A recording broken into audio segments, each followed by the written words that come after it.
Hello, it's Malcolm Brady, Associate Professor of Business Strategy at Dublin City University Business School here. We're going to continue our discussion about case studies and the case study method.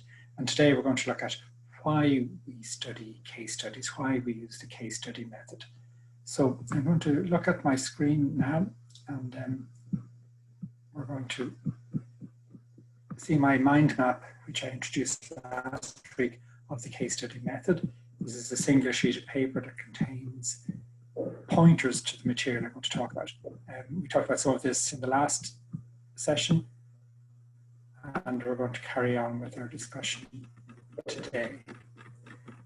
And we're going to look at why study cases. So the elements of the mind map are here: pedagogy of it, and the learning that you'll undergo as a case study participant. Well, first of all, why? Mainly it's experiential learning. It's an opportunity to learn as you do, to learn as you go.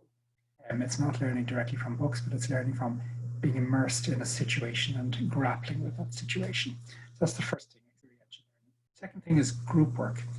Cases are genuine instances of group work. Multiple minds help, and multiple differing views, so multiple kinds of people or diversity of people in the group help analyze a case study well. Generally speaking, it's a complex situation and you need to look at it in various different ways, and the more minds you bring to that, the better. Third element is that it puts you in the seat of the manager. It's very difficult to really experience what life as a manager is as a student, but case studies put you into the situation of the manager. So you will find you will be in a situation, but you will be in a situation with limited information.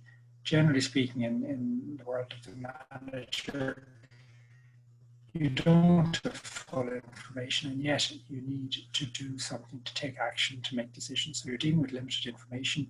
You're dealing with this VUCA environment, volatile, uncertain, complex, and ambiguous. So you're dealing with a situation that's not clear cut. So you've limited information about the situation, but the situation itself is not clear cut. And the final element to consider the case study is, generally speaking, there is no right answer. It's not a question of finding the solution to the case study or seeking out the pearl or the nugget of gold in the case study that will see you through. Generally, it's not like that. However, there are better and worse answers, or better and worse solutions or recommendations given the case study or given the situation depicted in the case study. So what you're looking for is the better end of the scale, the better answers, not necessarily a right answer. Another element then to consider in terms of the pedagogy is that it allows you to vocalize your views. Again, you don't get this opportunity very often. And you're looking at a practical situation, not a theoretical situation. However, you can bring theoretical tools, but you still have to form a view. And that is also something that's part of the experience of the case study.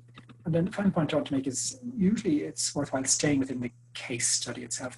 It's not generally a research project where you find out what the company did next. Going out and finding what they actually did isn't necessarily the answer. The solution will come up from having a read of the case study.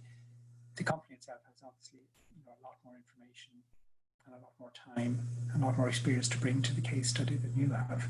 So they may have chosen to do something that wouldn't have been necessarily evident from reading the case study. So it's not a research project. You're not trying to find out what the company did. You're looking at a situation and you're trying to determine what would you do, what would be the pros and cons of the different actions you can take, what are the different actions you can take, what are the issues you have to deal with. We spoke with those last week. If you do find out what the firm does, it tends to almost immediately narrow your view and limit your analysis, because now you have a target to go for. And no matter, what, being human, if you know what the company did, you will drift in that direction, or you will target or go in that direction, and you will reduce the scope of what you look at. So I would say just take the case study itself and deal with the situation that the managers or the people in the case study, the protagonists of the case study, deal with the situation they found themselves in, and work out your best course of action given that situation. Now, I want to move across here to the learnings you might get from the case study method. So we're over here following the learning track over here. And the major learning you get is that you have vocalized your views, as I mentioned earlier, but you form some views, and that's usually a huge learning process. And in the discussion, usually following on from the case studies, from the analysis stage, usually there's a discussion stage, and you test your views. And that gives you a chance to see, do other people agree with my views? Am I in line with other people? Am I not in line? Being in line isn't necessarily the correct way. Being not in line is not necessarily incorrect. It's your view, and you'll see you have a reason for taking that view, and then others have reasons for taking the views they took. So the important thing is to defend that way and aim to convince others of that view. Equally, you'll hear others defend or project their particular views, and you can weigh those views up and see, well, there's maybe elements of what they've looked at or elements of the way they're looking at it that are useful to me, and you may modify your own views. So it's that process of forming views, testing views, comparing views, modifying views.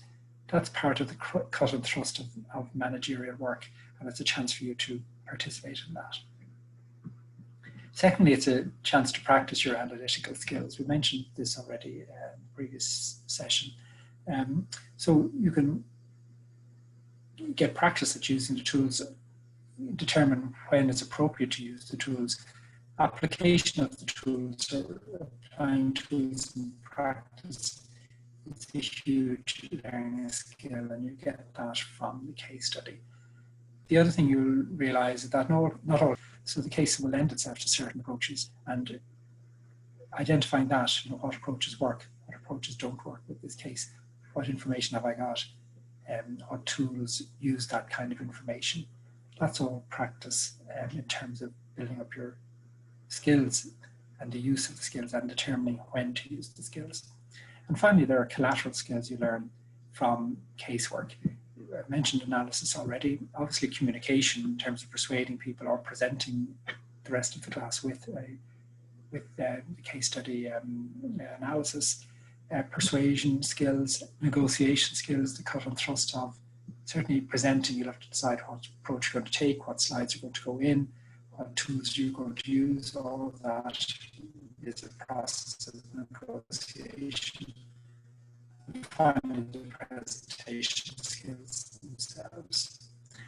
And then generic teamwork skills. Case studies are a process of group work or teamwork. Okay, thank you.